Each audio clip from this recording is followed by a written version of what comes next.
നമുക്ക് യോഹന്നാൻ്റെ സുവിശേഷത്തിൽ നിന്ന് ചെറിയ ഒരു ചിന്തിക്കുവാൻ കർത്താവിൽ ഞാൻ ശരണപ്പെടുന്നു. യോഹന്നാൻ്റെ ഞാനും ഒരല്പം തിടുക്കത്തിലാണ്. പക്ഷേ എൻ്റെ തിടുക്കമൊന്നും യോഗത്തെ ബാധിക്കേണ്ട കാര്യമില്ല. എന്നാലും നമുക്ക് ചിന്തകളെ കൊണ്ടുവരാം. പുസ്തകം എടുക്കാവുന്നവരൊക്കെ ഒന്ന് വേദപുസ്തകമൊക്കെ തുറക്കണം. വേദപുസ്തകം തുറക്കുക. കുറിക്കുന്ന സ്വഭാവം ഉള്ളവരുണ്ടെങ്കിൽ കാണത്തില്ല, ഉണ്ടെങ്കിൽ പേനാക്കി ഒന്ന് എടുത്ത് ഒന്ന് നോക്കുക. അപ്പം ഇന്ന് തന്നെ വീട്ടിൽ പോയിട്ട് ഒന്ന് നോക്കണം. ഉണ്ട്, ആൻറ്റി പേന എടുക്കുന്നു, ദൈവം അനുഗ്രഹിക്കട്ടെ. കുറച്ച് പേരെങ്കിലും കയ്യിൽ നല്ലൊരു സ്വഭാവമാണ് പേനയൊക്കെ ആയിട്ട് യോഗത്തിന് വരുന്നത്. എന്നാൽ നമ്മുടെ പുസ്തകമാണെങ്കിൽ ഒന്ന് കുറിക്കുന്നതിനകത്തൊന്നും തെറ്റൊന്നുമില്ല, വെറുതെ ഇങ്ങനെ ചുമ്മാ കുത്തി വരയ്ക്കലെന്നേ ഉള്ളൂ. എന്നാലും നമ്മുടെ പുസ്തകങ്ങൾ, സ്വന്തം പുസ്തകങ്ങൾ കുറിപ്പൊക്കെ വേണം. കാരണം നമ്മുടെ പുസ്തകമല്ലേ, നമുക്കത് പഠിക്കാൻ വേണ്ടിയുള്ളതല്ലേ. അപ്പോൾ നമ്മൾ യോഹന്നാൻ്റെ സുവിശേഷം 4 സുവിശേഷങ്ങളാണ്: മത്തായി, മർക്കോസ്, ലൂക്കോസ്, യോഹന്നാൻ. അതിനകത്ത് 3 സുവിശേഷങ്ങൾ അറിയപ്പെടുന്നത് സമാന്തര സുവിശേഷങ്ങൾ, അഥവാ സമവീക്ഷണ സുവിശേഷങ്ങൾ, സിനോപ്റ്റിക് ഗോസ്പൽസ് എന്നൊക്കെ ബൈബിൾ പഠിതാക്കൾ പറയും. അതാണ് മത്തായി, മർക്കോസ്, ലൂക്കോസ്. ജോൺസ് ഗോസ്പൽ അഥവാ ജോനൈൻ തോട്ട്, അതൊരു ഇച്ചിരൂടെ വ്യത്യസ്തമായിട്ട് നിൽക്കുന്ന ഒരു യുണീക്കായിട്ടുള്ളൊരു ഗോസ്പലാണ്.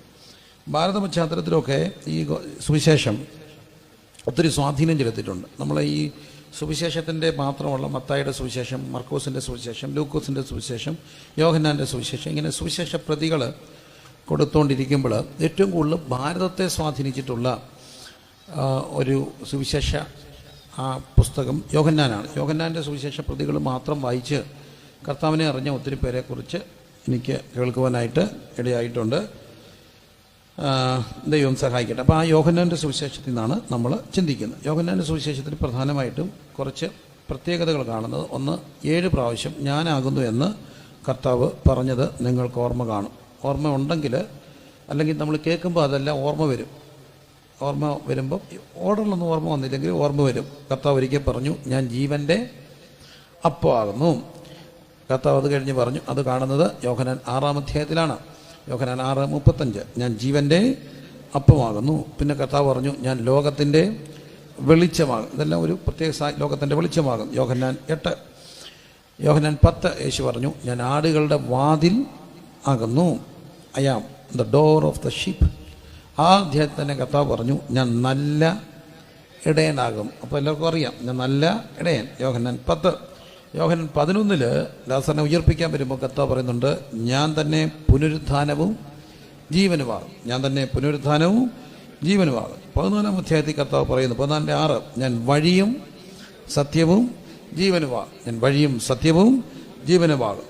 ഇനി 15-ാം അധ്യായത്തിൽ കർത്താവ് പറയുന്നൊരു വാക്കുണ്ട്, ഞാൻ സാക്ഷാൽ മുന്തിരിവള്ളിയാകും. അപ്പം 7 പ്രാവശ്യം പ്രധാനമായിട്ടും ഞാനാകുന്നു. അതാണ് 7 I am sayings of Jesus in John's gospel. അത് 7 എണ്ണമാണ് പ്രധാനമായിട്ടും. 1, ജീവൻ്റെ അപ്പം. 2, ലോകത്തിൻ്റെ വെളിച്ചം. 3, ആടുകളുടെ വാതിൽ.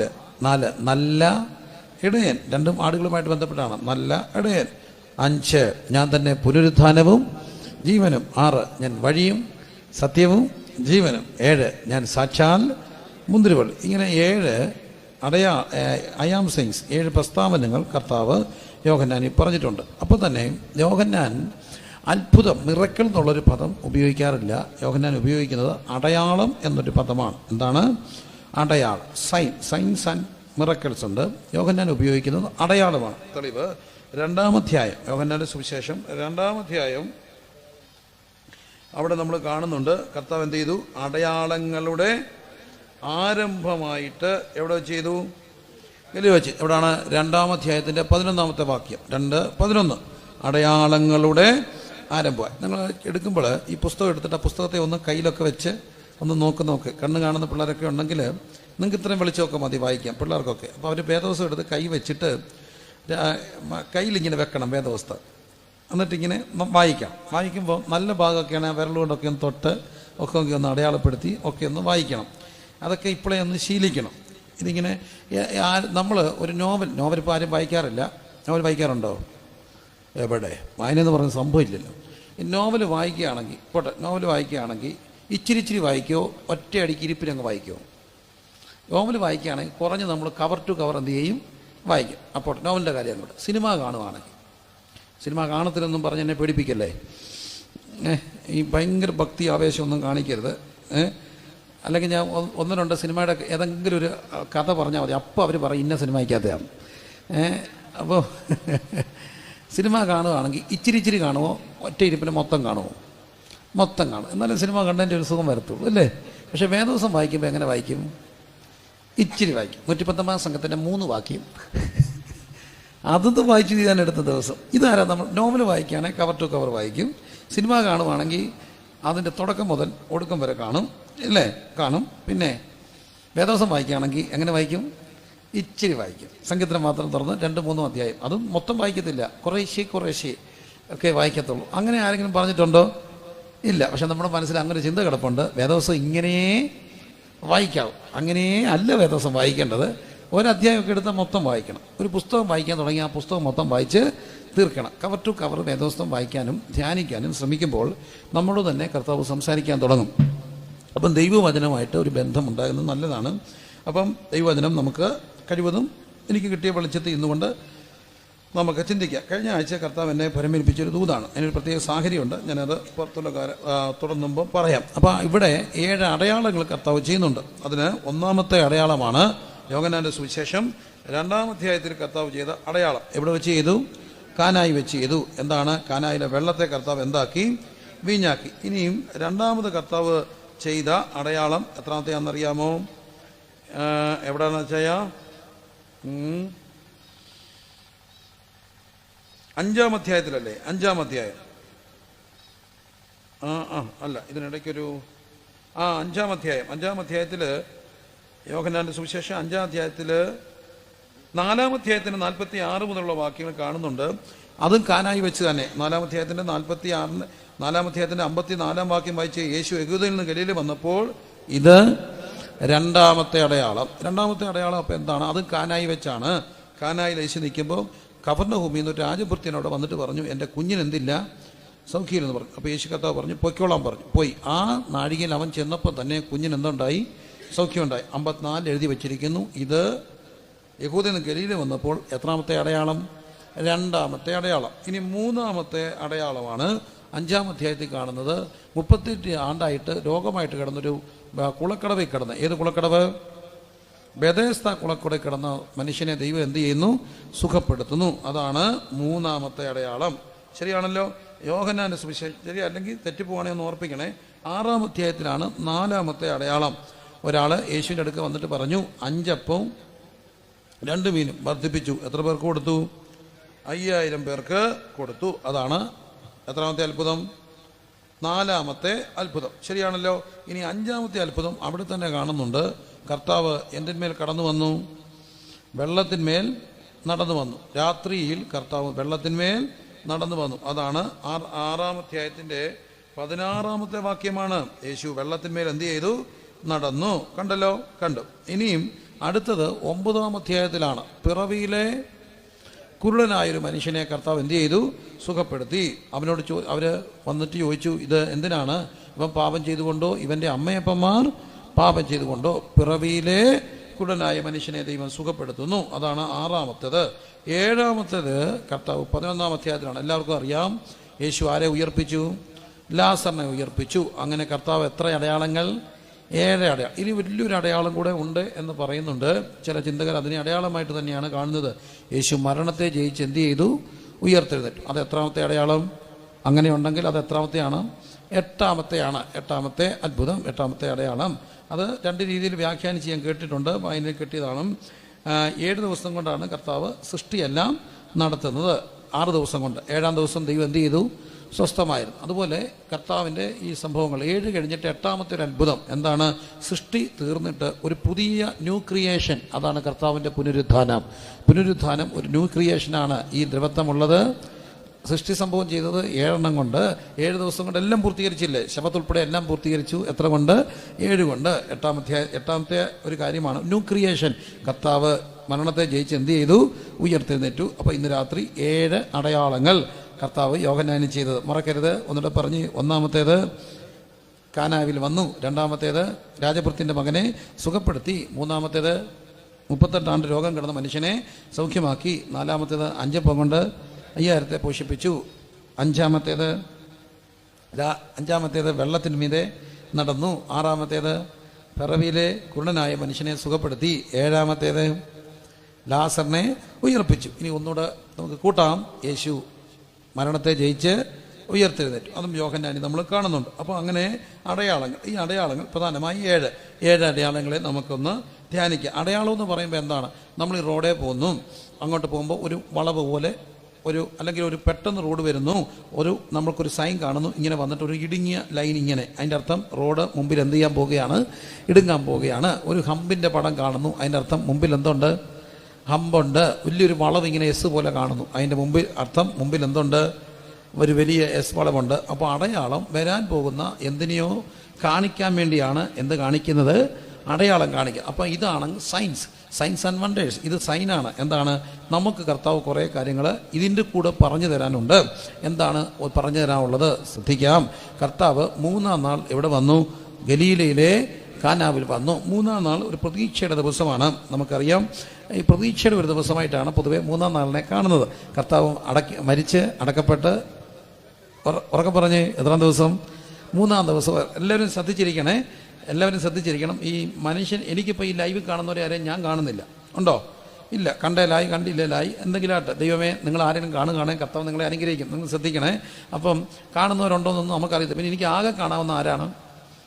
നിങ്ങളുടെ മുഖമാണ്. മനസ്സിലാകുന്നില്ലേ? നിങ്ങളുടെ മുഖമാണ്. അതും ഈ ലൈറ്റ് ഉള്ളതുകൊണ്ട് ശരിക്കും കാണത്തില്ല. പിന്നെ നമ്മളിങ്ങനെ കണ്ണും പൂട്ടി വേണം പ്രസംഗിക്കാൻ. എന്നാലും ഈ ഇരിക്കുന്നവരെങ്കിലും ഒന്ന് സന്തോഷമായിട്ടിരുന്നാലേ നമുക്ക് പ്രസംഗിക്കാനൊക്കത്തുള്ളൂ. ഇരിക്കുന്നവരുടെ മുഖമാണ് നമ്മുടെ സന്തോഷം. കാരണം ഞങ്ങൾ മനുഷ്യരല്ലേ. എൻ്റെ കൂടെ ഒരു ദൈവദാസൻ പ്രസംഗിക്കാൻ വേണ്ടി വന്നു ഒത്തിരി മുമ്പ്. ഞാനിപ്പോൾ അത് പല കൺവെൻഷൻ പറയാനുള്ളൊരു കാര്യമാണ്. എനിക്കന്ന് രസകരമായിട്ട് തോന്നി. അപ്പം ഞാനാണ് മൊഴിമാറ്റം നടത്തുന്നത്, അദ്ദേഹം പ്രസംഗിക്കുന്നത് ഞാൻ പരിഭാഷപ്പെടുത്തുന്നു. അപ്പോൾ അദ്ദേഹം 1 മണിക്കൂർ സമയം കൊടുത്ത് നല്ലൊരു തോട്ടുമായിട്ട് എഴുന്നേറ്റു. ഒരു മെഡിക്കൽ ഡോക്ടറാണ്. അദ്ദേഹം പ്രസംഗിച്ചുകൊണ്ടിരിക്കുമ്പോൾ പെട്ടെന്ന് ഈ മെസ്സേജ് അങ്ങ് നിർത്തി. 15 മിനിറ്റ് കൊണ്ട് now I am concluding my message. If God allows next time I will continue it. May the good Lord bless you എന്നൊക്കെ പറഞ്ഞ് പുള്ളി അങ്ങിരുന്നു. ഞാൻ ചോദിച്ചോട്ട് താൻ എന്തോ പണിയാൻ കാണിച്ചു? ഇനിയും സമയം കിടക്കുകയാണ്, എന്തോ ചെയ്യും? ഞാനൊരു പാട്ട് പാടി. എന്തോ പറ്റി? എന്നോട് പറഞ്ഞു, പുറകെ ഒരു അപ്പച്ചി ഇരിക്കുന്ന കണ്ടോ? ഞാൻ പറഞ്ഞു, കണ്ടു. നമ്മുടെ അപ്പച്ചനാ. അപ്പച്ചൻ സന്തോഷം കയറിയ ഭയങ്കര സന്തോഷമാണ്. അപ്പം ഞാൻ സന്തോഷം കൊണ്ട് കൂടിയാൽ അപ്പച്ചൻ പറയും, അങ്ങനെ തന്നെ, യേസ് വരട്ടെ, ഹല്ലേലൂയ. അപ്പം ഈ മനുഷ്യന് തിരിഞ്ഞത്, ഇയാൾ കയറിയപ്പം തൊട്ട് അപ്പച്ചൻ പറയാണ്, അങ്ങനെ തന്നെ പോരട്ടെ. ഈക്ക് തിരിഞ്ഞെന്നറിയാവോ? ഇരിക്കടാ പോടാ. അയാളങ്ങ് നിർത്തി. അപ്പച്ചൻ സത്യത്തിൽ പറഞ്ഞത് പോരട്ടെ, ഇങ്ങനെയൊക്കെയാണ് പറഞ്ഞത്. പക്ഷേ പുള്ളിക്ക് തിരിഞ്ഞത് ഇരിക്കടാ പോടാന്നാണ്. എന്ന് പറഞ്ഞ പോലെ ഈ മുമ്പിൽ ഇരിക്കുന്നവരൊക്കെ സന്തോഷമായിട്ടിരുന്നാലേ നമുക്കൊരു നല്ല ചിന്ത വരത്തുള്ളൂ. അതുകൊണ്ടൊന്ന് സന്തോഷമായും ശ്രദ്ധിച്ചു ഇരിക്കുക. അപ്പം ഇത് 3-ാം നാൾ. ഉറക്കെ പറഞ്ഞ് എത്രാം ദിവസം? 3-ാം നാൾ ഗലീലയിലെ കാനാവിൽ എന്തുണ്ടായിരുന്നു? കല്യാണം. 3-ാം നാൾ പ്രതീക്ഷയാണ്. ഇവിടെ ഒരു ഓർഡറുണ്ട്. പിറ്റേന്നാൾ എന്ന് പറയുന്ന ഒരു ഓർഡറുണ്ട്. ആ ഓർഡർ വെച്ച് വരുന്നതിൻ്റെ എത്രാം ദിവസം? 3-ാം ദിവസം. അതാണ് ഈ 2-ാം അധ്യായത്തിലെ 3-ാം ദിവസം. ആ ഓർഡറിൽ വരുന്നതിൻ്റെ 3-ാം ദിവസമാണ്. പക്ഷേ 3-ാം ദിവസം പൊതുവേ ഒരു പ്രതീക്ഷയുടെ ദിവസമാണ്. യേശു വെള്ളിയാഴ്ച നമ്മൾ കാണും, യേശുവിനെ അടക്കി. ശനിയാഴ്ച സൈലൻ്റാണ്. എന്നാൽ ഞായറാഴ്ച പുനരുദ്ധാനത്തിൻ്റെ പ്രതീക്ഷയുടെ ദിവസമാണ്. ഈ കടലുമൊക്കെ ആയിട്ട് ബന്ധപ്പെട്ടൊരു വിശ്വാസമുണ്ട്. കടലിൽ പോയാൽ എത്രാം ദിവസം പൊങ്ങും? 3-ാം ദിവസം. മരിച്ചാണെങ്കിലും ജീവിച്ചാണെങ്കിലും കടക്കര വരും. ആറ്റിപ്പോയാൽ അത് തന്നെയാണ് വരുന്നത്. ഞങ്ങളുടെ ഒരു സഹോദരന് ഈ വെള്ളപ്പൊക്കത്തെ സമയത്ത് പിന്നെ ആറ്റിപ്പോയി. അന്ന് എല്ലാവരും പറഞ്ഞൊരു കാര്യമുണ്ട്, എവിടെ പോയാലും എത്രാം ദിവസം പൊങ്ങും? 3-ാം ദിവസം. 3-ൽ പൊങ്ങാഞ്ഞപ്പോൾ ഒരാൾ അപ്പച്ചന്മാർ പറഞ്ഞു 3-ൽ പൊങ്ങിയില്ലെങ്കിൽ 5-ൽ പൊങ്ങുമെന്ന് പറഞ്ഞു. 5-ൽ പൊങ്ങാഞ്ഞപ്പം പറഞ്ഞു 7-ൽ പൊങ്ങുമെന്ന് പറഞ്ഞു. ഏതായാലും ദൈവം കൃപ ചെയ്ത് ഇതുവരെയും പൊങ്ങിയില്ല. ഭയങ്കര വേദനയാണ്. ഒരു ഡെത്ത് സർട്ടിഫിക്കറ്റ് പോലും കിട്ടത്തില്ല. കിട്ടുമോ? മാൻ മിസ്സിംഗ് ആയതുകൊണ്ട് 7 വർഷം കഴിഞ്ഞ് ഡെത്ത് സർട്ടിഫിക്കറ്റ് കിട്ടത്തുള്ളൂ. എന്തൊരു ദുരന്തമാണ്. അടക്കി ആ കുടുംബത്തിൻ്റെ മരിച്ചു, അവർക്കൊന്നുമില്ല, അടക്കിയില്ലേ. പക്ഷേ പ്രിയരെ, ഇതൊക്കെ വലിയ വേദനകളാണ്. എന്നാലും പൊതുവേ കടലിലൊക്കെ പോകുമ്പോൾ എത്രാം ദിവസം? 3-ാം ദിവസം. അപ്പം 3-ാം ദിവസം എന്നുള്ളൊരു പ്രതീക്ഷയുടെ ദിവസമാണ്. അപ്പം 3-ാം ദിവസം നമ്മുടെ ദിവസമാണ്. യേശു 3-ാം നാൾ ഗലീലയിൽ എവിടെ വന്നു? കാനായി വന്നു. ഈ കുടുംബത്തിന് വന്നപ്പോൾ ഒത്തിരി കല്യാണങ്ങൾ അവിടെ നടന്നു കാണും. പക്ഷേ ഈ കുടുംബത്തിലേക്ക് കർത്താവ് വരുമ്പോൾ അവിടെ ഒരു പ്രത്യേകത. അവിടെ ആരെ ക്ഷണിച്ചിരുന്നു? യേശുവിനെ ക്ഷണിച്ചു. ഈ വീടിൻ്റെ പ്രത്യേകത, ആരെ ക്ഷണിച്ച വീട്? യേശുവിനെ ക്ഷണിച്ച വീട്. അതുകൊണ്ട് കർത്താവ് എനിക്ക് തന്ന ഒരു ചിന്തയിൽ ഞാൻ എൻ്റെ സഭയിൽ എല്ലാവരും പറഞ്ഞു, നിങ്ങൾ ഇനി കല്യാണം വിളിച്ചു തുടങ്ങുമ്പോൾ നിങ്ങൾ കല്യാണക്കുറി അടിക്കുവാണെങ്കിൽ, എല്ലാവരും കല്യാണക്കുറിയൊക്കെ മിക്കവാറും അടിക്കും, കുറച്ചൊക്കെ അടിക്കും. കല്യാണക്കുറി എന്ന് പറയുമ്പോഴത്തേന് ഇപ്പോഴത്തെ കല്യാണക്കുറി പണ്ടത്തെ പോലെയല്ല. ഞാൻ എൻ്റെ കല്യാണത്തിന് 1.5 രൂപയുടെ കല്യാണക്കുറി അടിച്ചു. 1.5 രൂപയുടെ കല്യാണക്കുറി വെച്ച്. അതിട്ട് ആൾ വന്നു കേട്ടോ. പക്ഷേ ഇന്ന് ഒരു കല്യാണക്കുറിയൊക്കെ കണ്ട് അത്ഭുതപ്പെട്ടു. 100 രൂപ 150 രൂപയുടെ കല്യാണക്കുറിയാണ്. ഈ കല്യാണക്കുറി ആരും സൂക്ഷിക്കത്തില്ല. അതുകൊണ്ട് ദൈവത്തെ ഓർത്ത് കല്യാണക്കുറിക്ക് ഒത്തിരി പൈസ കളയരുത്. കാരണം കല്യാണക്കുറിക്കും പ്രോഗ്രാം ഷീറ്റിന് പൈസ കളയരുത്. പ്രോഗ്രാം ഷീറ്റ് അറിയത്തില്ലേ? കല്യാണത്തിന് ആ പ്രോഗ്രാം ഷീറ്റ് എന്തോ എന്നറിയാമോ? അവിടെ നിന്ന് ഇറങ്ങി വരുമ്പോൾ ബിരിയാണി എന്നിട്ട് ടിഷ്യൂ പേപ്പർ കയ്യിൽ കിട്ടിയില്ലെങ്കിൽ അതിട്ട് തൂത്താണ് നമ്മൾ കാര്യം നടത്തുന്നത്. അതാണ് നല്ല. ഈ ടിഷ്യൂ പേപ്പറിനെക്കാട്ടും സുഖമാണ് ഇതിട്ട് തൂക്കാൻ, ഇച്ചിരി കട്ടിയൊക്കെ ഉള്ളതുകൊണ്ട്. അപ്പം അതിന് ദൈവത്തെ ഓർത്ത് 10-15 രൂപ ഒന്നും കളയരുത്. കൂടി വന്നാൽ ഒരു 2 രൂപയുടെ സാധനത്തേൽ അതൊക്കെ എങ്ങ് നിർത്തിയേക്കണം. കാരണം അതൊന്നും വേണ്ടതല്ല. ആണോ? അല്ല. അപ്പം എന്നാലും കല്യാണക്കുറി അടിക്കുകയാണെങ്കിൽ നിങ്ങൾ ആദ്യം കല്യാണക്കുറി അടിക്കുമ്പോൾ എല്ലാവരും കൂടെ വീട്ടിൽ ഇരുന്നിട്ട്, അപ്പനും മക്കളും എല്ലാം കൂടി ഇരുന്നിട്ട് പ്രാർത്ഥിച്ച് ഒരു കല്യാണക്കുറി എഴുതിയിട്ട് ജീസസ് എന്ന് എഴുതി അങ്ങ് പോട്ടെന്ന് 15 രൂപ 15, 20, 30 രൂപ ഒരു കല്യാണക്കുറി അങ്ങ് പോട്ടെ. എന്നാലും സിംബോളിക്കായിട്ട് ആദ്യത്തെ ഒരു കല്യാണക്കുറി എഴുതി ആർക്ക് കൊടുക്കുക? യേശുവിന് കൊടുത്താൽ കർത്താവ് നിങ്ങളുടെ കല്യാണത്തിന് വരും. കർത്താവ് വന്നാൽ MBA MLA വിളിക്കുന്നതിന് മുമ്പ് ആദ്യം ആരെ വിളിക്കണം? ഈ കർത്താവിനെ വിളിക്കണം. കർത്താവിനെ വിളിച്ചിട്ട് യേശുവിനെയും പിന്നെ ആരെ കൂടെ വിളിച്ചു? ശിഷ്യന്മാരെ വിളിച്ചു. അത് കഴിഞ്ഞ് നിങ്ങളുടെ ദൈവദാസനെ പോയി വിളിക്കണം. അങ്ങനെ ലീസ്റ്റിലല്ല പോയി വിളിക്കേണ്ടത്. അങ്ങനെ ആദ്യം വിളിച്ചിട്ട് പ്രാർത്ഥിക്കണം. പ്രാർത്ഥിച്ചിട്ടേ വിളി തുടങ്ങാവൂ. ഇത് രണ്ടും ഉണ്ടെങ്കിൽ ഒരനുഗ്രഹം ഉണ്ടാകും. പക്ഷേ എന്നോട് എത്രയോ ദൈവദാസന്മാർ പറഞ്ഞിട്ടുണ്ട്, എല്ലാ വിളിയും കഴിഞ്ഞപ്പോഴാണ് ഇങ്ങനെ അറിയുന്നത് പോലും. അങ്ങനെയൊന്നുമല്ല. ആദ്യം ആരെ വിളിക്കണം? കർത്താവിനെ വിളിക്കണം. അത് കഴിഞ്ഞ് ആരെ വിളിക്കണം? ശിഷ്യന്മാരെ വിളിക്കണം. ഇനിയെങ്കിലും അങ്ങനെ ചെയ്യുക. ഒരു കല്യാണക്കുറി എഴുതി ആദ്യം പാസ്റ്റർക്ക്, ആദ്യം യേശുവിന്, പിന്നെ നിങ്ങളുടെ പാസ്റ്റർക്ക്, അച്ഛനോ ആരാണെങ്കിലും നിങ്ങളുടെ ആർക്കാണോ അവർക്ക്, അച്ഛനാണെ അച്ഛൻ, പാസ്റ്ററാണെ പാസ്റ്റർ. ഓക്കെ.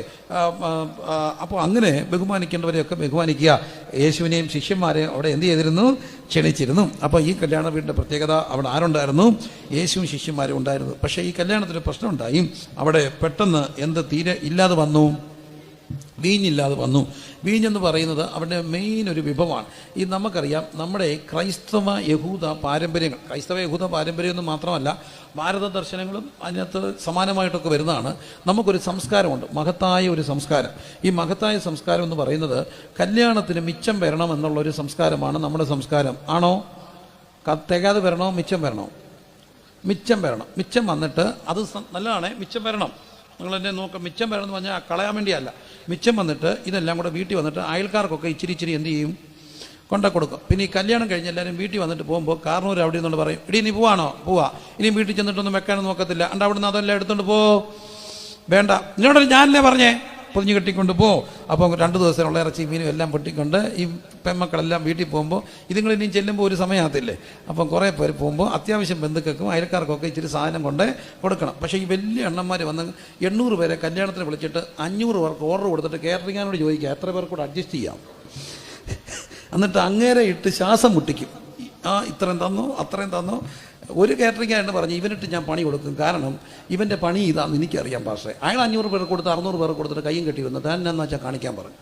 അല്ല, അയാൾ ആൾക്കാരെ വഴക്കുണ്ടാക്കി. അങ്ങനെയും വഴക്കുണ്ടാക്കുന്ന കേറ്ററിംഗാരുണ്ട്. എൻ്റെ ഇത്രയും പറഞ്ഞോളൂ, നിങ്ങൾ അല്ലെ വിളിച്ച് നിങ്ങളുടെ ആൾക്കാരോട് ചോദിക്കാൻ പറഞ്ഞു. പിന്നെ അവർ കിടന്ന് കട്ടപ്പൊട്ട് പൊടനാരിയൊക്കെ ഇട്ടങ്ങനെ. ഏതായാലും കല്യാണത്തിന് തൂങ്ങിക്കളയാൻ വേണ്ടി തമ്പുരാൻ നമ്മുടെ ഒന്നും തന്നിട്ടില്ല. ഇച്ചിരി എന്ത് വരണം? മിച്ചം വരണം. തികയാതെ വന്നാൽ നാണക്കേടല്ലേ? സത്യം പറ. തികയാതെ വന്ന ഒരു നാണക്കേട് മനപ്രയാസമല്ലേ? ആണോ? കല്യാണത്തിന് തികയാതെ വരല്ലേ? തൂക്കിക്കളയുകയും ചെയ്യരുത്.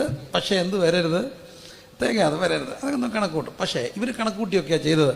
ഇവർക്ക് തികയാതെ വന്നു. ചുരുക്കത്തിൽ ഇവരുടെ എന്ത് തെറ്റിപ്പോയി? കണക്കൂട്ട് തെറ്റിയ വീട്ടിലാണ് യേശു വന്നത്. പലപ്പോഴും എന്ത് തെറ്റിപ്പോകും? കണക്കൂട്ട് തെറ്റുന്ന ഒത്തിരി വീടുകളെ ഞാൻ എൻ്റെ യാത്രയെ കണ്ടു. പക്ഷെ എനിക്കൊരറിയാം, കണക്കൂട്ടുകൾ തെറ്റുമ്പോൾ വരുന്നൊരു ദൈവമുണ്ട്. കണക്കൂട്ടുകൾ തെറ്റുമ്പോൾ എഴുന്നള്ളി വരുന്നൊരു ദൈവമുണ്ട്. കരങ്ങളെ ചേർത്തടിച്ച് എല്ലാവരും ഇന്ന് രാത്രി ദൈവത്തെ ഒന്ന് സ്തുതിച്ചേ. കണക്കൂട്ടുകൾ തെറ്റുമ്പോൾ വരുന്നൊരു കർത്താവ്, എൻ്റെ കർത്താവിൻ്റെ പ്രത്യേകത. എല്ലാ വീടിനും നമ്മളെല്ലാം ഇങ്ങനെ ഒരു ഫ്രെയിം വർക്കിലാണ് ഇങ്ങനെ പോകുന്നത്. കണക്കൂട്ടുകൾ കൂട്ടി പോവും. എവിടെയെങ്കിലും ഒന്ന് തെറ്റിയാൽ എല്ലാം എന്ത് ചെയ്യും? തെറ്റും. പക്ഷെ എൻ്റെ കർത്താവിൻ്റെ പ്രത്യേകത, കണക്കൂട്ട് തെറ്റുമ്പോൾ വരുന്നൊരു ദൈവമാണ്. കണക്കൂട്ട് തെറ്റും. എല്ലാവർക്കും കണക്കൂട്ടുകളല്ലേ? ഞാനിപ്പോൾ ഈ ദിവസങ്ങളൊക്കെ ഗൾഫിലായിരുന്നു. അവിടെ പലരുടെയും കണക്കൂട്ട് തെറ്റുകയാണ്. നിൽപ്പിലാണ് കമ്പനി പൂട്ടിപ്പോകുന്നത്. നിൽപ്പിലാണ് ബിസിനസ് ചെയ്തിട്ട് ബില്ല് മാറാതെ പോകുന്നത്. അവർക്ക് ബില്ല് കിട്ടാനുണ്ട്, എന്നോടെല്ലാവരും പറഞ്ഞതുകൊണ്ട് പക്ഷേ ഞങ്ങൾക്ക് കിട്ടാനുള്ളതൊന്നും കിട്ടിയായിരുന്നെങ്കിൽ കൊടുത്തിട്ട് അത്രയും കൂടെ മിച്ചം വരാൻ പൈസയുണ്ട്. പക്ഷേ ഞങ്ങൾക്ക് കിട്ടുന്ന എന്ത് ചെയ്യുന്നില്ല, കിട്ടുന്നില്ല. പക്ഷെ ഞങ്ങൾ കൊടുക്കാനുള്ളവർ കൊണ്ട് കേസ് കൊടുത്താൽ ജയിലിൽ പോയേ ഒക്കത്തുള്ളൂ. കണക്കൂട്ടുകൾ തെറ്റും. പക്ഷെ എനിക്കൊരു കർത്താവിനെ അറിയാം. കണക്കൂട്ടുകൾ തെറ്റുമ്പോൾ യേശു ഉണ്ടെങ്കിൽ റഖാനഗതന ശകനദിഗന റിബന ഹുഡബന ശബന ഹദന റിഗാദഗന റിഗനെ ശകനെ റഖൽ ഘടകന ഹദന റിബന. ഒത്തിരി കണക്കുകളാണ് മനുഷ്യൻ. 3 പെൺപിള്ളേർ ആർക്കെങ്കിലും ഉണ്ട് എന്നോട് പൊറുക്കണേ. ഒരു ഉദാഹരണം അങ്ങ് പറഞ്ഞെന്ന് കാണുന്നതുകൊണ്ടൊക്കെ പറഞ്ഞു. 3 പെൺപിള്ളേർ. മൂത്തനെ നേഴ്സിങ്ങിന് വിട്ടു. അപ്പോൾ ഇളയത് മാട്ടിച്ചിരി ഗ്യാപ്പുണ്ട്. അപ്പോൾ അച്ഛനൊരു കണക്കൂട്ടുണ്ട്. മൂത്തനെ പഠിപ്പിച്ചിട്ട് അവൾക്ക് ജോലിയാകുമ്പം അവൾ ആരെ കൂടെ പഠിപ്പിക്കും? ഇളയത്തെങ്കിലും പഠിപ്പിച്ച്. മൂത്തനെ പഠിപ്പിച്ച് അവൾക്കൊരു കല്യാണമൊക്കെ വരുന്നു മിടുക്കി വെച്ച്. പക്ഷെ കല്യാണമായപ്പോൾ അവൾ പറഞ്ഞു എനിക്ക് കല്യാണം വേണ്ടാന്ന്. അതെന്നാ, ഞാൻ കുറച്ച് നാളുടെ ജോലി ചെയ്ത് അച്ഛനെ കെട്ടിച്ചോളാം, അച്ഛനെ സഹായിക്കണം. അച്ഛൻ പറഞ്ഞു എന്നെ സഹായിക്കണ്ട, നീ ഞാൻ കെട്ടിയാൽ മതി. കല്യാണം മുറിയപ്പോൾ അവൾ പറയുന്നത് എനിക്ക് കല്യാണം വേണ്ട, കാരണം ഞാൻ ഒരാളുമായിട്ട് സ്നേഹത്തിലാണ് നിൽക്കുന്ന. ഇപ്പം ഈ എല്ലാ പ്രതീക്ഷയും പോയില്ലേ? എന്ത് കട്ടപ്പെട്ട ഇതിനെയൊക്കെ പഠിപ്പിക്കുന്നു, എന്ത് കട്ടപ്പെട്ട. കൂടുതൽ ചോദ്യം ചോദിച്ചാൽ അവളൊരു ചോദ്യം ചോദിക്കും, എന്നെ നിങ്ങൾ സ്നേഹിച്ചിട്ടുണ്ടോ?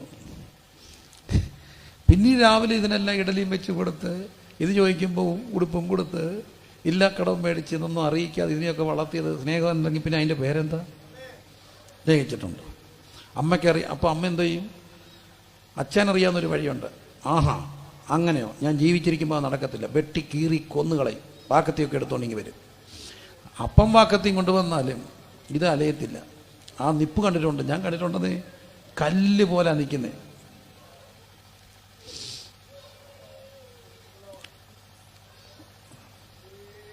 കല്ല് പോലാണ് നിൽക്കുന്നത്, കല്ല് പോലെ നിൽക്കുകയാണ്. അപ്പോൾ അച്ഛൻ വാക്കത്തി എടുത്ത് വെച്ച് വെട്ടിക്കളെ എവിടെ അനങ്ങാൻ. അമ്മയ്ക്കറിയാവുന്നൊരു വജ്രായുധമുണ്ട്, ഒറ്റ ആയുധമാണ് അമ്മയുടെ ആയുധം. അത് ഈ മലയാളി അമ്മയുടെ ആയുധമാണ്. എന്താണെന്നറിയാമോ?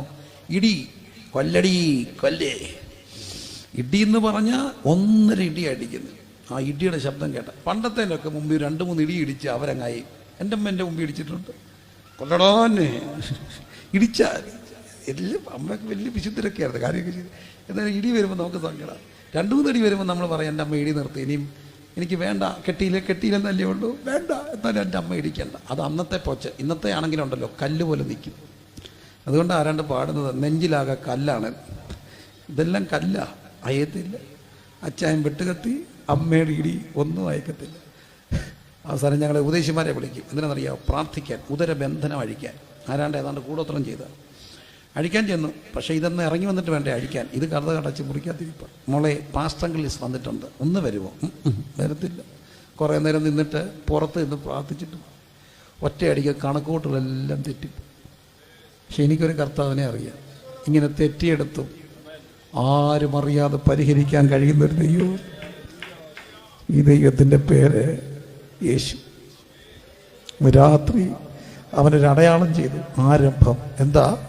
എല്ലാവരുടെയും കണക്കൂട്ട് തെറ്റും.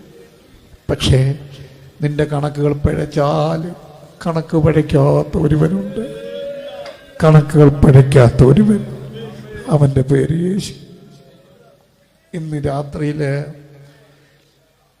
എന്നെ ശ്രദ്ധിക്കുന്ന പ്രിയപ്പെട്ടവരെ, എവിടെയോ കണക്കുകൾ പിഴച്ചിട്ടുണ്ടെങ്കിൽ, കണക്കുകൾ പിഴയ്ക്കാത്ത ഒരുവൻ, അവന് നിന്നെക്കുറിച്ചൊരു പദ്ധതിയുണ്ട്. ആ പദ്ധതി നിന്റെ തിന്മയ്ക്കല്ല, നന്മയ്ക്ക.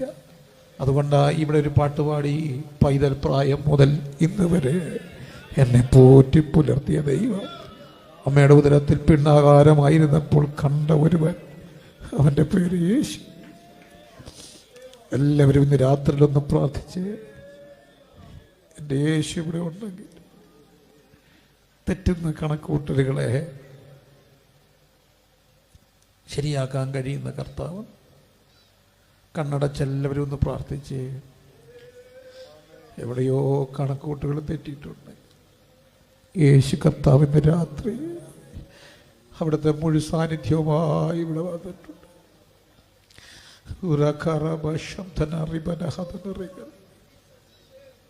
കുഞ്ഞുങ്ങളെ കുറിച്ചുള്ള കണക്കൂട്ടുകൾ തെറ്റുന്നു, കുടുംബത്തെക്കുറിച്ചുള്ള കണക്കൂട്ടുകൾ തെറ്റുന്നു.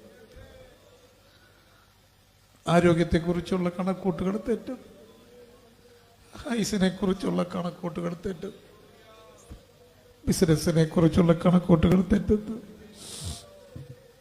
പക്ഷെ പിഴയ്ക്കാത്ത കണക്കുകളുമായി ഒരുവനുണ്ട്. അവൻ വീട്ടിലുണ്ടെങ്കിൽ അവിടുന്ന്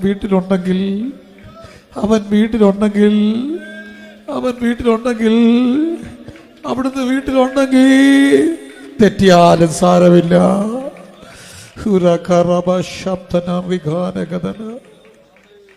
പ്രാർത്ഥിച്ച യാത്രകൾ തുറന്ന് സ്തുതിച്ചേ. അടുത്തിരിക്കുന്ന 2-3 പേരെങ്കിലും നിങ്ങളുടെ ശബ്ദങ്ങൾ കേൾക്കാവുന്നതുപോലെ ഇന്ന് രാത്രി ശബ്ദമുയർത്തി സ്തുതിച്ചേ. ആള് കുറവായതിൽ ഭാരപ്പെടണ്ട, മഴ പെയ്തതിൽ ഭാരപ്പെടണ്ട, ആളുകൾ വരാഞ്ഞതിൽ ബുദ്ധിമുട്ടണ്ട. ഈ ശബ്ദം വീട്ടിലിരുന്ന് കേൾക്കുന്നവരെ, ഈ കൺവെൻഷൻ്റെ പ്രഥമ രാത്രിയിൽ നിങ്ങളത് ഈ ശബ്ദം കേൾക്കുമ്പോൾ നിങ്ങളുടെ TV ഒക്കെ ഒന്ന് ഓഫ് ചെയ്യുക, മൊബൈലുകൾ ഒക്കെ ഒന്ന് സ്വിച്ച് ഓഫ് ചെയ്യുക. ഇന്ന് രാത്രി ഈ ശബ്ദത്തിന് നേരെ ചുറ്റുപാടുകളെ നിങ്ങളുടെ ജനലുകളൊന്ന് തുറന്നിടുക, അടച്ചിടല്ലേ. നിന്റെ വീട്ടിലേക്ക് ഈ വചനം വരികയാണ്. ആ വചനം വന്നാൽ അത് സ്വീകരിച്ച വിടുതലാണ്. എവിടെയോ പിഴച്ച കണക്കൂട്ടലുകളെ ശരിയാക്കാൻ ഒറ്റ വഴി, വിളിക്കൂ, യേശുവേ, യേശുവേ. കുടുംബങ്ങളുടെ നാഥനായ ദൈവമേ, എൻ്റെ വീട്ടിലേക്ക് വരണമേ, എൻ്റെ വീട്ടിലേക്ക് വരണമേ. വിളിച്ചാട്ട് എൻ്റെ വീട്ടിലേക്ക് വിളിച്ച ഓരോ യോഗവും ഒരു പുനഃസമർപ്പണമാണ്. ഇന്ന് നിങ്ങളുടെ കണക്കൂട്ടുകൾ തെറ്റിയ ചില മേഖലകളിലേക്ക് യേശു കർത്താവിനെ വിളിക്കാമോ? നിന്റെ കണക്കൂട്ട് തെറ്റിയോ? നിന്റെ കുടുംബമായുള്ള ബന്ധത്തിൻ്റെ കണക്കൂട്ട് തെറ്റിയോ? ആ തെറ്റിയിടത്തേക്ക് യേശുവിനെ പറ. ആരും ആരെയും ശ്രദ്ധിക്കരുത്, ആരെയും നോക്കരുത്. കർത്താവേ, ഇന്ന വിഷയത്തിൽ എൻ്റെ കണക്കൂട്ട് തെറ്റിപ്പോയി. കല്യാണം കഴിഞ്ഞു, മക്കളില്ല, കണക്കൂട്ട് തെറ്റി.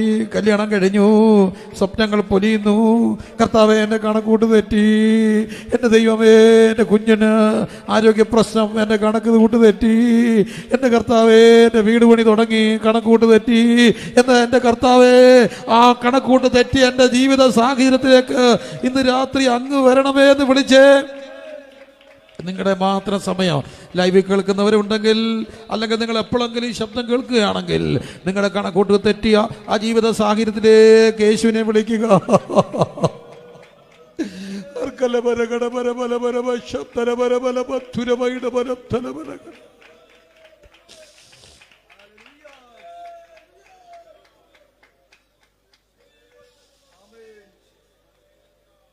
ഞാനങ്ങനെ ചില പ്രത്യേക സാഹചര്യങ്ങളിലേക്ക്, എവിടെയൊക്കെയോ തെറ്റിപ്പോയ ചില മേഖലകളിലേക്ക്, കർത്താവെ, മനസ്സുകൊണ്ട് ഭാരപ്പെടുന്ന ചില മേഖലകളിലേക്ക്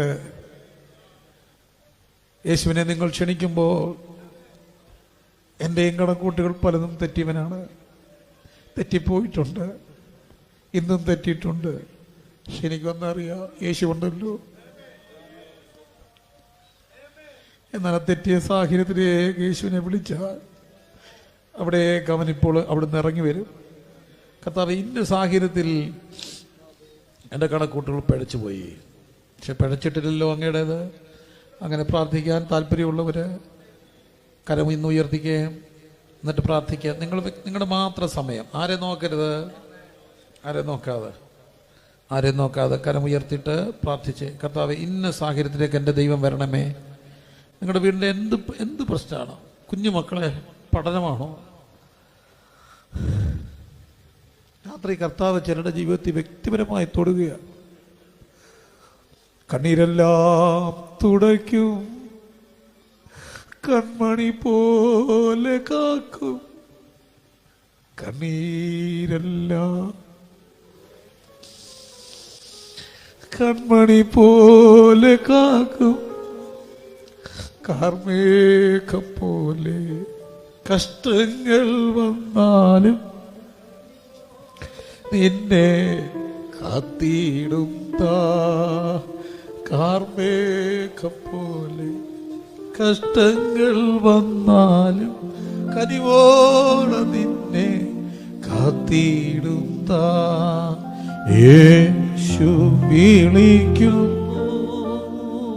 യേശു നമ്മളെ ഇന്ന് വിളിക്കുക.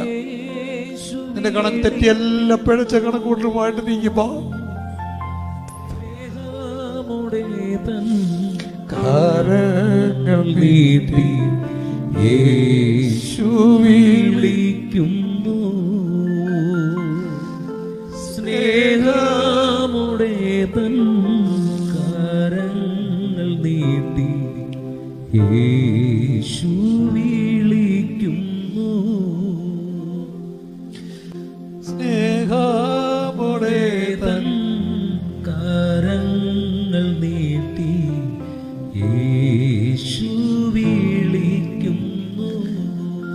കണ്ണീരെല്ലാം തുടയ്ക്കും. കൺമണി പോലെ കാക്കും, കണ്ണീരെല്ലാം തുടയ്ക്കും. കൺമണി പോലെ കാക്കും,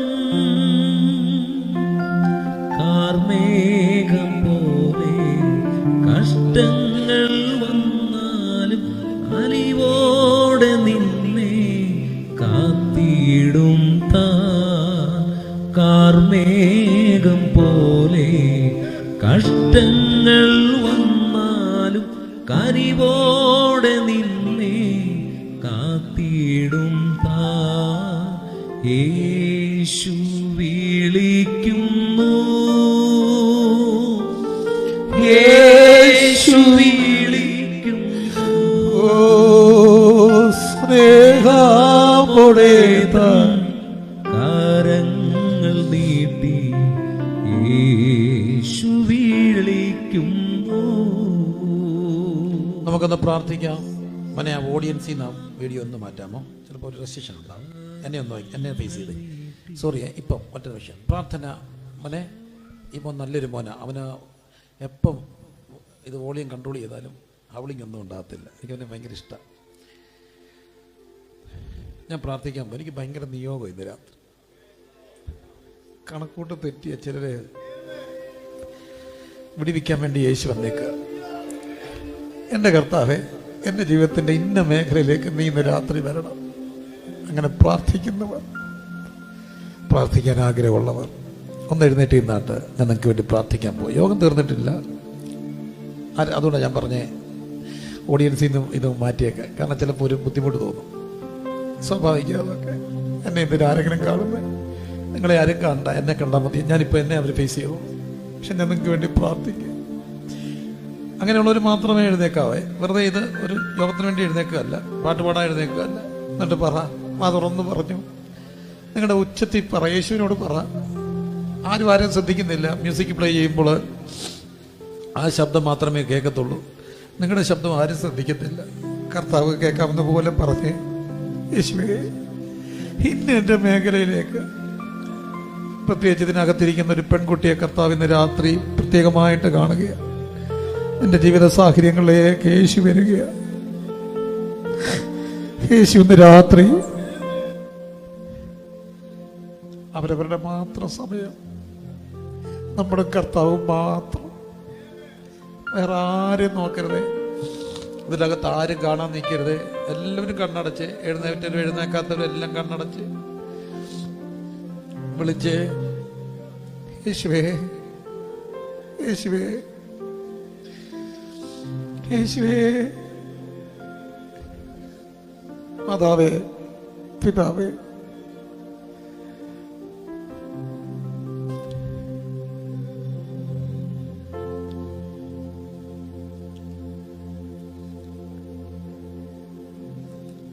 പറഞ്ഞേ, പറ. കർത്താവിനോട് പറഞ്ഞു. കർത്താവ് ഇവിടെ വന്നിട്ടുണ്ട്. എത്രയോ ദിവസമായിട്ട് ഈ കൺവെൻഷന് വേണ്ടി ഇവർ പ്രാർത്ഥിക്കുക. യേശു ഇന്ന് രാത്രി ഇവിടെ വന്നിട്ടുണ്ട്. സുഖപ്പെടുത്തുന്ന കർത്താവ്.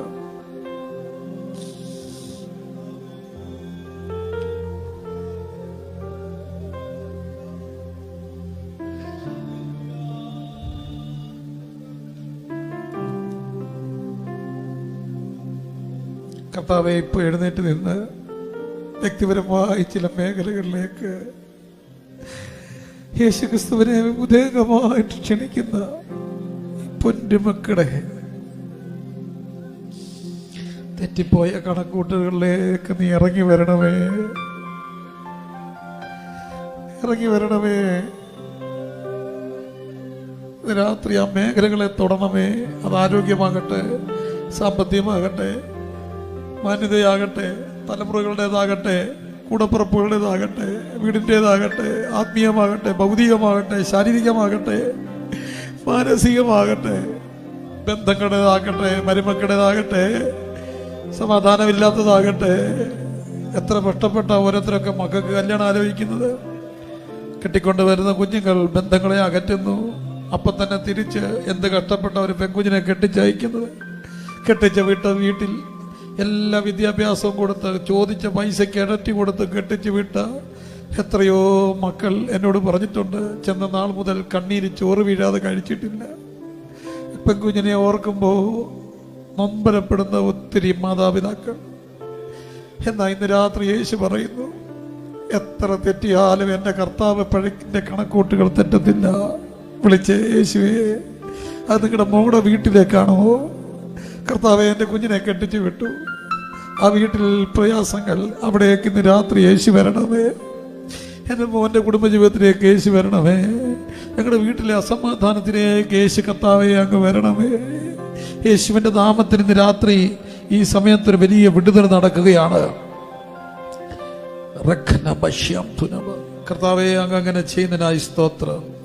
അങ്ങയെ ക്ഷണിക്കുന്ന അങ്ങയുടെ മക്കളുടെ ജീവിതത്തിലേക്ക് അങ്ങയുടെ കൃപ വ്യാപരിക്കണമേ. ഈ നിമിഷം തന്നെ അത് സംഭവിക്കട്ടെ, യേശു ക്രിസ്തുവിന്റെ നാമം തന്നെ, ആമേൻ. കരങ്ങൾ അടിച്ചെല്ലാവരും ദൈവത്തെ സ്തുതിച്ചേ, അതിരങ്ങൾ തുറന്ന് സ്തുതിച്ചേ, വിശ്വാസത്തോടെ സ്തുതിച്ചേ. രാത്രി നിങ്ങൾ മടങ്ങുന്നത് കൊട്ട വിട്ടൊഴിഞ്ഞവരായി, ഭാരം ഒഴിഞ്ഞവരായി പോകുക, വിശ്വസിച്ച് പോകുക. കർത്താവ് സുഖപ്പെടുത്തുന്ന ദൈവം, അത്ഭുതങ്ങളെ ചെയ്യുന്ന ദൈവം. മുമ്പോട്ട് ചിന്തിക്കാം. രണ്ടാമത്തെ അടയാളം, ലളിതമായ ചില കാര്യങ്ങൾ. രണ്ടാമത്തെ അടയാളം 44 അധ്യായം 45 ഗലീലയ്ക്ക് പോയി 6 വാക്യം അല്ലേ, 46. പിന്നെയും താൻ വെള്ളം വീഞ്ഞാക്കി ഗലീലയിലെ കാനാവിൽ വന്നു. അവിടെ രാജഭൃത്യന്റെ മകൻ കഫർന്നഹൂമിൽ നിന്ന് വന്നു. അവൻ യഹൂദദേശത്ത് വന്നിട്ട് പറയുന്നു, യേശു അവൻ അവിടെ വന്നിട്ട് യേശുണ്ട് പറയുന്നു, എൻ്റെ കുഞ്ഞെന്തായി? മരിപ്പാറായി. അപ്പോൾ കർത്താവ് ഒരു കാര്യം പറഞ്ഞു, അടയാളങ്ങളും അത്ഭുതം കണ്ടിട്ടല്ലാതെ ഈ ജനം എന്ത് ചെയ്യത്തില്ല, വിശ്വസിക്കുന്നത്. അപ്പോൾ യേശു അവൻ പറഞ്ഞു, കർത്താവെ പ്രസംഗിക്കരുത്, ഇപ്പം എൻ്റെ കുഞ്ഞെന്തായി? മരിക്കാറായി, നീ എൻ്റെ കൂടെ വരണം. പക്ഷേ യേശു അവനോട് പറഞ്ഞു, നീ പൊയ്ക്കോ, നീ പൊക്കോ, നീ പോയി. അവൻ പോയിട്ട് പോകുമ്പോൾ രാജഭൃത്യൻ്റെ ഒരു ദാസം വരുന്നു. അവനോർത്ത് മരിച്ചു കാണും. പക്ഷെ ഭൃത്യം വന്നിട്ട് പറഞ്ഞു, നിന്റെ കുഞ്ഞെന്തായി? സുഖമായി. എപ്പോൾ സുഖമായി ചോദിച്ചപ്പോൾ പറഞ്ഞു, ആ പറഞ്ഞ മണിക്ക്, ഇന്നലെ 7 മണിക്ക് പനി വിട്ടുമാറി. 7 മണി എന്ന് പറയുന്നത് യഹൂദൻ്റെ 7 മണി. നമ്മുടെ എത്ര മണിയായിരിക്കും? 1 മണി. അതായത് 6 മണി തൊട്ടാണ് യഹൂദൻ്റെ കലണ്ടർ തുടങ്ങുക. 7, 8, 9. യേശുവിനെ ക്രൂശിക്കാൻ കൊണ്ടുപോയ സമയം 3-ാം മണി നേരം, 6-ാം മണി നേരം, 9-ാം മണി നേരം.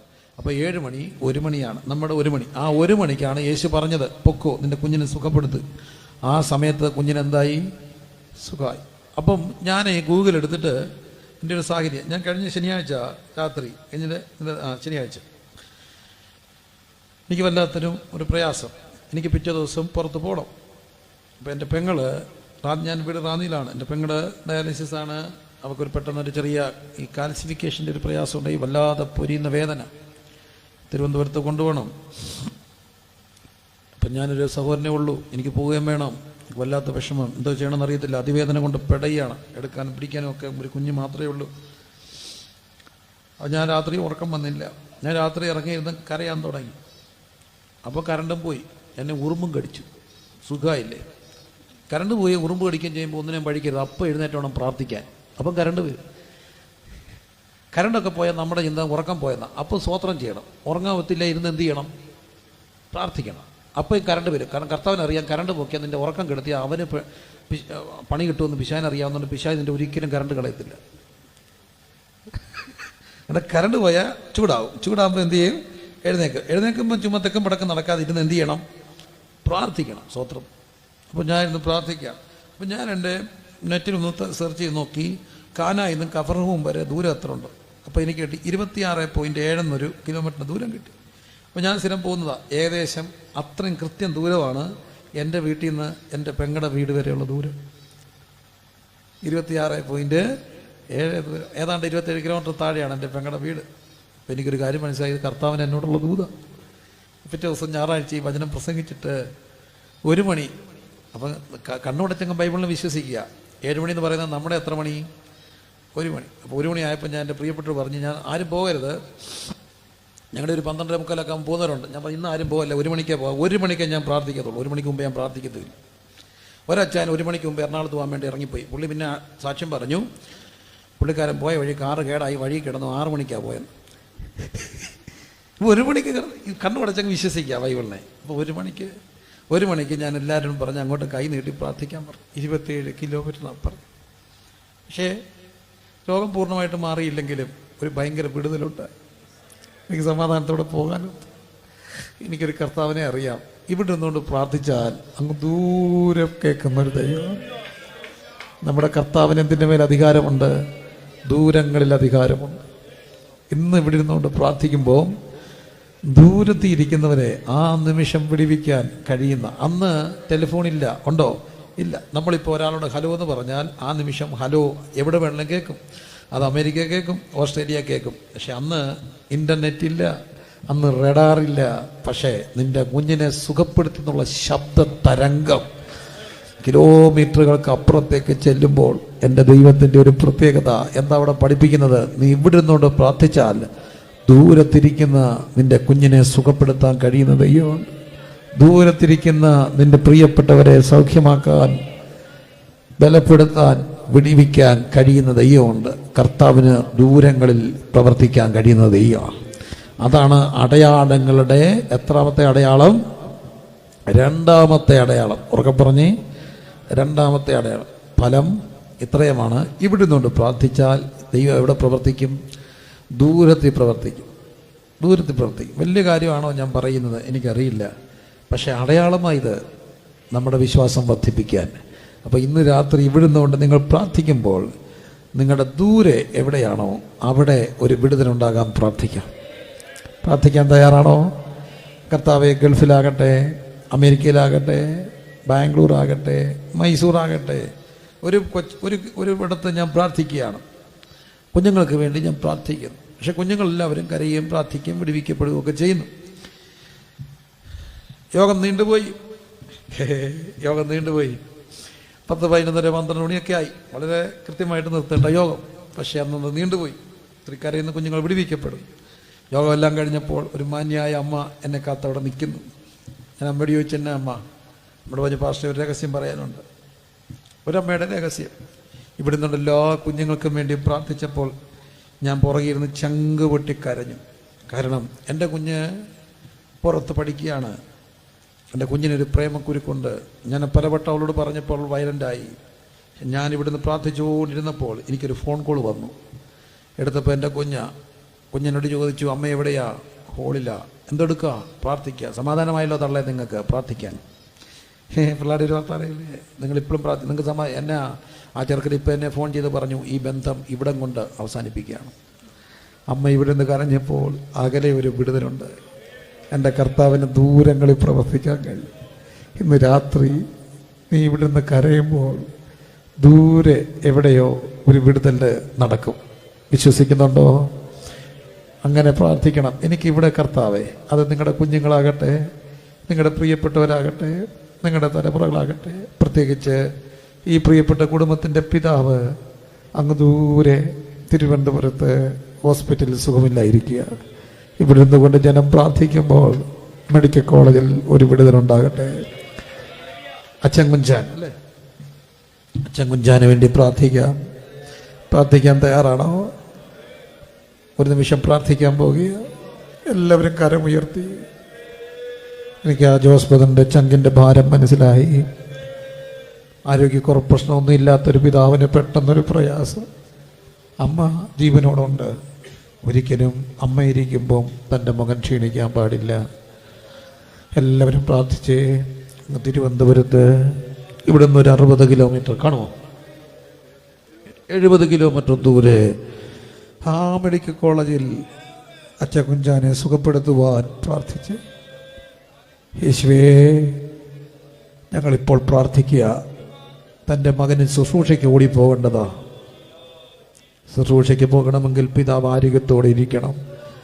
യേശുവിൻ്റെ നാമത്തിൽ ഇന്ന് രാത്രി ഞങ്ങൾ വിടുന്നോണ്ട് പ്രാർത്ഥിക്കുമ്പോൾ ഒരത്ഭുതകരമായ വിടുതൽ അങ്ങ് തിരുവനന്തപുരത്തേക്ക് തരണമേ. ICUവിലൊരു ആ കർത്താവെ, ആ മെഡിക്കൽ കോളേജിൽ താനായിരിക്കുന്ന ന്യൂറോയിൽ യേശുവിൻ്റെ നാമത്തിൽ ഒരു ദൈവപ്രവൃത്തി ഉണ്ടാകുവാൻ ഞങ്ങൾ ഇവിടുന്നോട് പ്രാർത്ഥിക്കുമ്പോൾ ഞങ്ങൾ വിശ്വസിച്ച് പ്രാർത്ഥിക്കുന്നു. ഈ കൺവെൻഷൻ തീരുന്നതിന് മുമ്പ് അതിൻ്റെ ഒരു സാക്ഷ്യമായി ജോസ് ബ്രദർ എഴുന്നേൽക്കണമേ. ഞങ്ങൾ വിശ്വസിച്ച് പ്രാർത്ഥിക്കുക. ഈ വചനത്തിൻ്റെ വെളിച്ചത്തിൽ രാജഭൃത്യൻ്റെ മകനെ സുഖപ്പെടുത്തിയ കർത്താവേ, യേശുവിൻ നാമത്തിൽ ഇപ്പോൾ ഞങ്ങൾ പ്രാർത്ഥിക്കുമ്പോൾ അങ്ങ് അവിടെ തിരുവനന്തപുരത്ത് ഒരു വിടുതൽ കൊടുക്കണേ എന്ന് ഞങ്ങൾ പ്രാർത്ഥിക്കുന്നു. യേശുവിൻ നാമത്തിൽ അങ്ങനെ സംഭവിക്കട്ടെ. കർത്താവ് അങ്ങനെ ചെയ്യണമേ, യേശു ക്രിസ്തുവിൻ നാമത്തിൽ തന്നെ. ആമേൻ. ദൂരങ്ങളിൽ പ്രവർത്തിപ്പാൻ കഴിയുള്ള ദൈവം.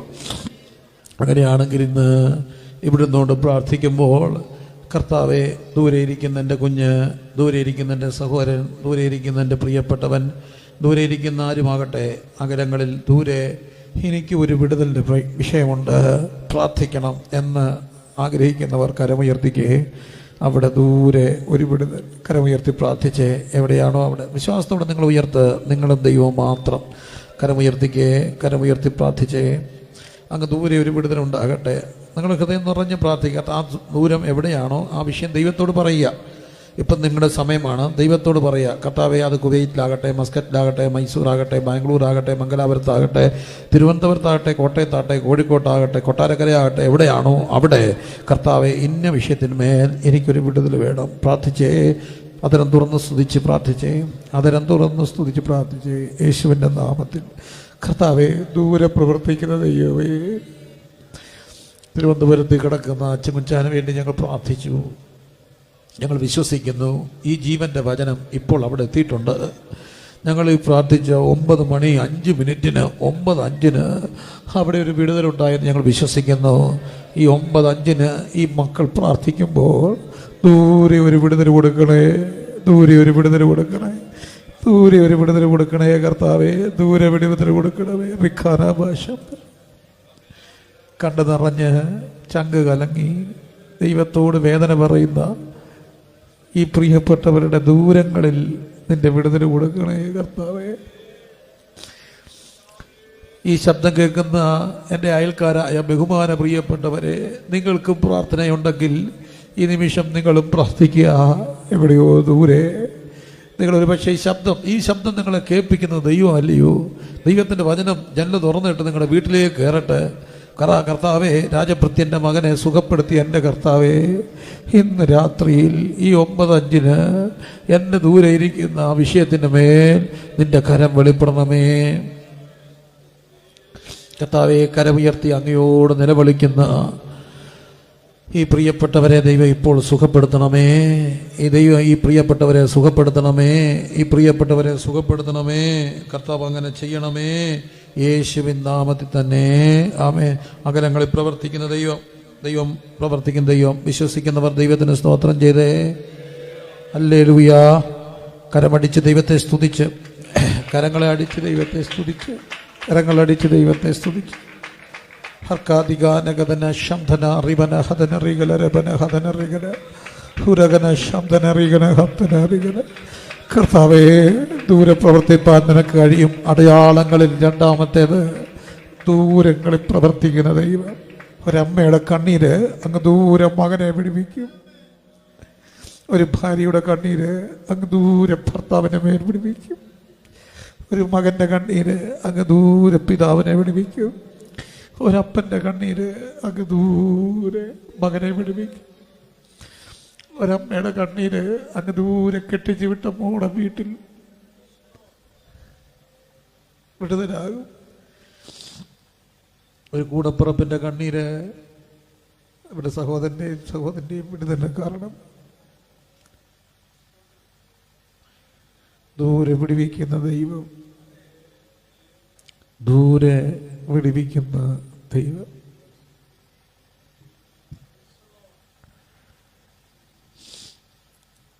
കണ്ണീരെല്ലാം തുടയ്ക്കും, കൺമണി പോലെ കാക്കും. കണ്ണീരെല്ലാം തുടയ്ക്കും, കൺമണി പോലെ കാക്കും. കാർമേഘം പോലെ കഷ്ടങ്ങൾ വന്നാൽ കനിവോടെ നിന്നെ കാത്തിടും.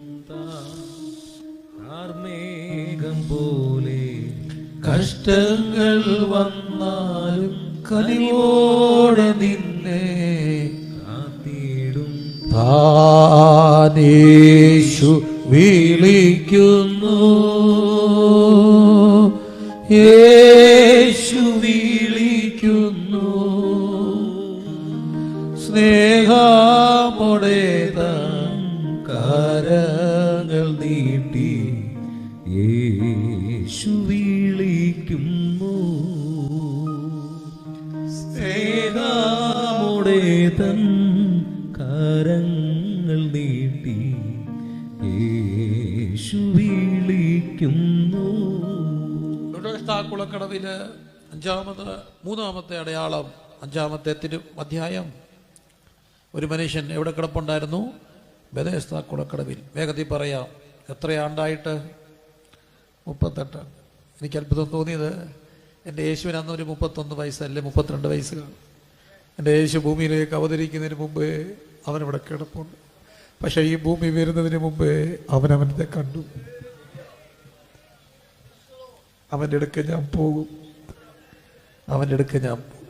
38 മനുഷ്യൻ്റെ അടുക്ക് വന്നിട്ട് കർത്താവ് ചോദിച്ചു, നിനക്ക് സൗഖ്യമാകാൻ എന്തുണ്ടോ?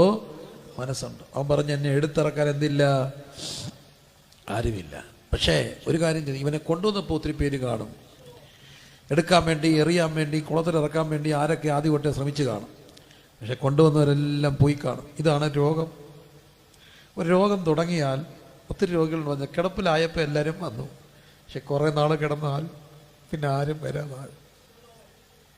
പിന്നെ അവസാനം നമ്മളെന്തെങ്കിലും പറയും, അയ്യോ അയാൾ ചത്തില്ലായിരുന്നു, ഇപ്പോഴും ഉണ്ടായിരുന്നു. കുറേ കഴിയുമ്പോൾ എല്ലാവരും മറക്കും, ബന്ധുക്കൾ വരാതാകും. ആദ്യമൊക്കെ എല്ലാവരും പൈസ കൊടുക്കുകയും സഹായിക്കുകയും ചെയ്യും. പിന്നെ പുതിയ വിഷയം ഉണ്ടാകുമ്പോൾ അതിൻ്റെ പുറകെ ആരെയും കുറ്റം പറഞ്ഞിട്ട് കാര്യമില്ല. പക്ഷെ എല്ലാവരും വരാതാകുമ്പോൾ വരുന്ന ഒരുവരും, എല്ലാ വരവും നിൽക്കുമ്പോൾ വരുന്ന ഒരുവൻ യേശു. എല്ലാ വരവും നിൽക്കുമ്പോൾ, എല്ലാവരും വരാതാകുമ്പോഴാണ് എൻ്റെ കർത്താവ് വരുന്നത്. എന്നെ ഇറക്കാൻ എന്തില്ല? ആരുമില്ല. എൻ്റെ യേശുവിൻ്റെ പ്രത്യേകത, ആരുമില്ലാത്തവന് അവനെല്ലാമാണ്. യേശുവിനെ കൂടുതലായിട്ട് അറിയുന്നത് എപ്പോഴാണെന്നറിയാമോ? അതുകൊണ്ടൊക്കെ ആയിരിക്കും പാടുന്നത്, ആരുമില്ലാതെ ഏകരാകുമ്പോൾ. അതിലൊക്കെ ഇഷ്ടപ്പെട്ടൊരു പാട്ടുണ്ട്, ആരുമില്ല നീ ഒഴികെ ചാരുവാനൊരാൾ. ആരുമില്ലാതാകുമ്പോൾ യേശു നടന്നു വരും. എന്നെ ഇറക്കാനെന്തില്ല? ആരുമില്ല, ആരുമില്ല നീ ഒഴികെ ചാരുവാനൊരാ പാരിലൻ. അറിയാമെങ്കിലൊന്ന് പാടിക്കേ. ആരുമില്ല നീ ഒഴികെ ചാരുവാനൊരാ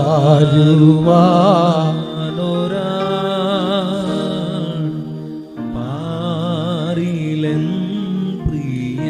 അവന്റെ മറുപടി, മനസ്സുണ്ടോ? ആരുമില്ല. മനസ്സുണ്ടോ? ആരുമില്ല. ആരുമില്ലാതായപ്പോൾ അവൻ വന്നു, അവനെ സുഖപ്പെടുത്തി. എത്രയാണ്ട്? 38 ആണ്ട്. കർത്താവിൻ്റെ പ്രത്യേകത, എത്ര വർഷം പഴക്കമുണ്ടെങ്കിലും കാലത്തിന്മേല്, കാലതാമസങ്ങളുടെ മേലും പഴക്കങ്ങളുടെ മേലും പ്രവർത്തിക്കാൻ കഴിവുള്ള ഒരു ദൈവമുണ്ട്. എത്ര വർഷമായി അപ്പൻ്റെ മദ്യപാനം, എത്ര വർഷമായി ഈ പ്രശ്നം, എത്ര വർഷമായി രോഗം, എത്ര വർഷമായി കിട്ടാക്കടം എന്ന എത്ര വർഷം പഴക്കമുള്ളതിനെയും പ്രവർത്തിപ്പാൻ കഴിവുള്ളൊരു ദൈവമുണ്ട്. കാലതാമസം, കല്യാണം കഴിഞ്ഞു 5 വർഷമായി മക്കളില്ല. ഞാൻ കണ്ടിട്ടുണ്ട് 12 വർഷം വരെ മക്കളില്ലാത്തവർക്ക്, ഒരു ക്ലിനിക്കിലും പോയിട്ടുണ്ടാകാത്തവർക്ക്, ആയതെല്ലാം അബോട്ടായി പോയവർക്ക് അവസാനം ഇനി ഒന്നും ചെയ്യാനില്ല ഡോക്ടർ പറഞ്ഞിട്ട് കർത്താവ് കുഞ്ഞുങ്ങളെ കൊടുക്കുന്നത് കണ്ടിട്ടുണ്ട്. കാലപ്പഴക്കങ്ങളുടെ, കാലതാമസങ്ങളുടെ മേൽ അധികാരമുള്ള എൻ്റെ ദൈവമുണ്ട്. ഇന്ന് രാത്രി എത്ര വർഷം പഴക്കമുള്ള വിഷയമാണെങ്കിൽ അതിന്മേൽ പ്രവർത്തിപ്പാൻ എൻ്റെ യേശു വന്നിട്ടുണ്ട്. ത്രിഖാനകഥന ഹുരാബന ശകന റിഗന അബ്ദനെ റിഗനെ രഗനെ രഗനെ ശകനെ എല്ലാവരും സ്തുതിച്ചറിയിച്ചേ. നിങ്ങളുടെ കാലപ്പഴക്കങ്ങളായ അതിപ്പം തന്നെ ചില കാലതാമസങ്ങളുടെ മേൽ പ്രവർത്തിപ്പാൻ ശക്തിയുള്ളൊരു ദൈവമുണ്ട്. ഒത്തിരി ഇടത്ത് ഞാൻ പോയി, മടുക്കര് പിള്ളേർ അന്തം വിട്ടുപോയി, ഒന്നിനും കുറവില്ല. പക്ഷെ 36 വയസ്സായി കല്യാണം നടന്നിട്ടില്ല, 38 വയസ്സായി കല്യാണം നടന്നിട്ടില്ല. ഭയങ്കര താമസങ്ങൾ. എൻ്റെ കർത്താവിന് പ്രവർത്തിക്കാൻ ഒരു നിമിഷം മതി. ചില താമസങ്ങളുടെ മേൽ പ്രവർത്തിപ്പാൻ ശക്തിയുള്ളൊരു ദൈവമുണ്ട്. അപ്പം തന്നെ ഡയബറ്റിക് എത്ര നാളായി? 30 വർഷം, 20 വർഷം, 10 വർഷം, 12 വർഷം. ഇതൊന്നും സുഖപ്പെടുത്തലെന്ന് പറഞ്ഞാലും പല സാക്ഷ്യങ്ങൾ പലയിടത്ത് വെച്ച് കേട്ടു. ഒത്തിരി നാളായതിനെ സുഖപ്പെടുത്തുന്ന ഒരു ദൈവമുണ്ട്, സുഖപ്പെടുത്തുന്ന ഒരു ദൈവമുണ്ട്. ആ കർത്താവ് ഇന്ന് രാത്രി ഇവിടെ വന്നിട്ടുണ്ട്.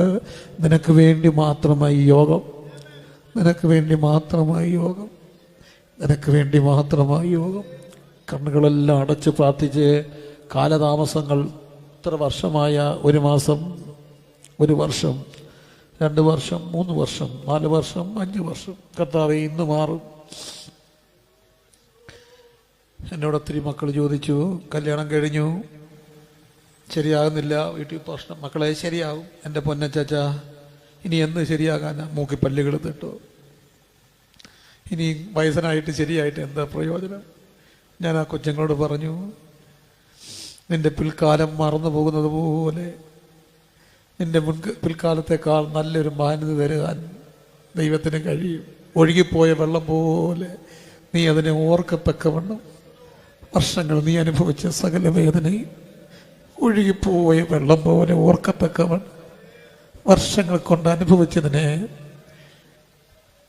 വർഷങ്ങൾ കൊണ്ട് തിരിച്ചു വരുത്താൻ കഴിവുള്ളൊരു ദൈവമുണ്ട്. ഒത്തിരി വേദന ഭർത്താവിനെ കൊണ്ട് അനുഭവിച്ച ചെറുപ്പത്തിലെ വിധവയായി പോയ ഒരമ്മ ഇന്ന് എന്നെ വിളിച്ചു. മക്കള് അവിടെ ഇവിടെ പോയേക്കും അമ്മ പ്രാർത്ഥിച്ചു. അവരുടെ സന്തോഷം അവിടെ നിന്ന് അങ്ങോട്ട് പിള്ളേരെല്ലാം കൊണ്ടുപോവുകയാണ്. ഞാനപ്പം വെച്ചിട്ട് കരഞ്ഞു. കാരണം അവർ അനുഭവിച്ച വേദന എനിക്കറിയാം. അവർ അനുഭവിച്ചതെല്ലാം ഒഴുകിപ്പോയ വെള്ളം പോലെ ഓർക്കത്തക്ക എൻ്റെ ദൈവത്തിന് പ്രവർത്തിപ്പാൻ കഴിയും. 38 വർഷം. നിനക്ക് മനസ്സുണ്ടോ? എനിക്ക് ആരുമില്ല. നിനക്ക് മനസ്സുണ്ടോ? എനിക്ക് ആരുമില്ല. എല്ലാം ഉള്ളവന് ഞാനീ പറയുന്നത് മനസ്സിലാകത്തില്ല.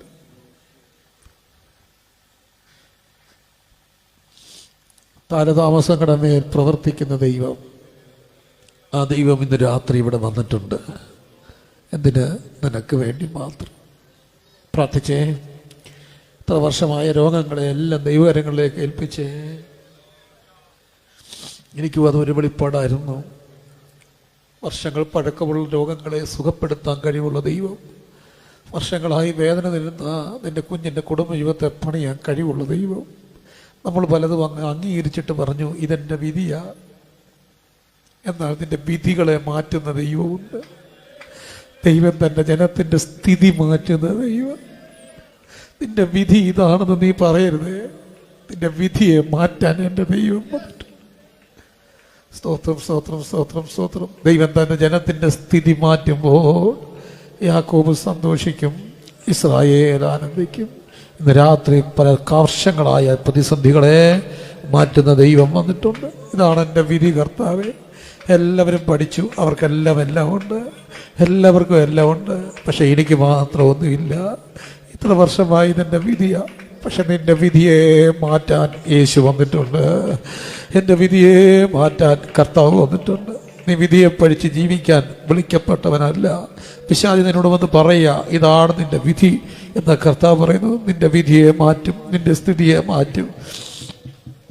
പ്രാർത്ഥിക്കാൻ പോവുകയാണ്. ഈ പ്രിയപ്പെട്ടവരുടെ പ്രാർത്ഥന കൊണ്ടോ ആയിരിക്കണം 100%. അപ്പം തന്നെ ഞാൻ പല ദിവസങ്ങളിൽ കടന്നുപോയ പലവിധമായ വിഷമങ്ങൾ എൻ്റേത് മാത്രമല്ല. എനിക്കങ്ങനെ വലിയ പ്രശ്നങ്ങളൊന്നുമില്ല. എന്നാലും ഞാനൊരു പാസ്റ്ററാണ്. 100 കണക്കിന് കുടുംബങ്ങളുടെ വേദന എൻ്റെ അകത്തുണ്ട്. അവർക്ക് വേണ്ടിയൊക്കെ പ്രാർത്ഥിക്കുമ്പോൾ കർത്താവിൻ്റെ ഹൃദയത്തിൽ തന്ന ചിന്തകളെ ഞാൻ നിങ്ങൾക്കിന്ന് പങ്കുവെക്കുമ്പോൾ ആരുമില്ലാതെ എഴുകുമ്പോൾ വരുന്നൊരു ദൈവം. വന്നിട്ടുണ്ട്. അവനെ നമുക്ക് സ്തുതിക്കാം. അവൻ പറയുന്നു, എത്ര വർഷമായാലും എനിക്ക് വിഷയമല്ല. അവിടുന്ന് വന്നത് ഇത്ര വർഷമായെന്ന് ചോദിക്കാനല്ല. അവൻ കുതിച്ച് ചാടി, നൃത്തം പാടി, തുള്ളിച്ചാടി പോകത്തക്കവണ്ണം യേശുവിനെ കാട്ടിലും പ്രായം മൂത്ത അവൻ്റെ രോഗത്തെ ഭൂമി വന്നപ്പോൾ ജഡാവതാരമെടുത്തപ്പോൾ സുഖപ്പെടുത്തിയ എൻ്റെ ദൈവം ഇന്ന് രാത്രി വന്നിട്ടുണ്ടല്ലോ. കർത്താവിനോട് പ്രാർത്ഥിച്ചേ, കരമുയർത്തി പ്രാർത്ഥിച്ചേ. കരങ്ങളുയർത്തി പ്രാർത്ഥിക്കാവുന്നവരൊക്കെ കരമുയർത്തി പ്രാർത്ഥിച്ച്, ഇരുകരങ്ങൾ ഉയർന്നിരിക്കട്ടെ. ഒക്കെ ഇരുകരങ്ങൾ ഉയർത്തി ഒന്ന് പ്രാർത്ഥിച്ച്. നിങ്ങൾ മാത്രം, ദൈവം നിങ്ങൾ മാത്രം, ദൈവം നിങ്ങൾ മാത്രം. കരമുയർത്തി പ്രാർത്ഥിച്ചേ, കരമുയർത്തി പ്രാർത്ഥിച്ചേ, ചങ്ക് തുറന്ന് പ്രാർത്ഥിച്ചേ. ആരെയും ശ്രദ്ധിക്കരുത്. ഞാൻ അതുകൊണ്ടാണ് ഫേസ് ചെയ്ത് TV ഇങ്ങോട്ട് വെക്കാൻ പറഞ്ഞത്. ബുദ്ധിമുട്ടുണ്ടായിട്ടല്ല കേട്ടോ. അവർ ചങ്ക് തുറക്കാൻ അവർക്ക് പാടുവരും. കാരണം എനിക്കറിയാം. ചങ്ക് തുറന്ന് പ്രാർത്ഥിച്ചു, ചങ്ക് തുറന്ന് പ്രാർത്ഥിച്ചു. നമ്മുടെ കണ്ണീര് തമ്പുരാൻ മാത്രം കണ്ടാൽ പോരെ, തമ്പുരാൻ മാത്രം കണ്ടാൽ പോരെ. ചങ്ക് തുറന്ന് പ്രാർത്ഥിച്ച്, ചങ്ക് തുറന്ന് പ്രാർത്ഥിച്ചു. പക്ഷെ എന്നോട് കർത്താവ് വീണ്ടും പറയുന്നു, ഒരു കുഞ്ഞിനെ, ഒരു പെൺകുഞ്ഞിനെ ദൈവം ഇതിനകത്ത് സ്പർശിക്കുന്നുണ്ട്. അവിടെ ഏതോ ഒരു വലിയ മനപ്രയാസം ഇന്ന് ഉരുണ്ട് മാറുകയാണ്. ആരുമില്ലാതെ വരുമ്പോൾ വരുന്ന ദൈവം, എല്ലാവരും മാറുമ്പോൾ വരുന്ന ദൈവം, കാലതാമസങ്ങളെ മാറ്റുന്ന ദൈവം, കാലപ്പഴക്കങ്ങളെ സുഖപ്പെടുത്തുന്ന ദൈവം യേശു. അവിടുത്തെ പേര് യേശു, യേശു.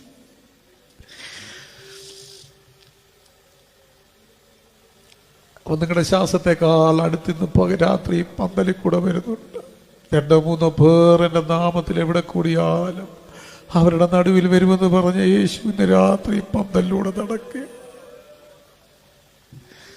തൊട്ടോ കർത്താവിനെ, അവനെ വിളുമ്പി തൊട്ട സൗഖ്യമാണ്. എനിക്ക് കർത്താവിൻ്റെ സാന്നിധ്യം ഇതിനകത്ത് അനുഭവിക്കാൻ കഴിയുന്നുണ്ട്. മഴയൊക്കെ പെയ്തപ്പോൾ എനിക്കും സങ്കടം തോന്നി. പക്ഷെ ഇന്ന് രാത്രി ചൂടെല്ലാം മാറി. ഈ തണുത്ത രാത്രിയിൽ യേശു നിങ്ങളുടെ ആത്മാവിനെ തൊടാൻ വന്നിട്ടുണ്ട്.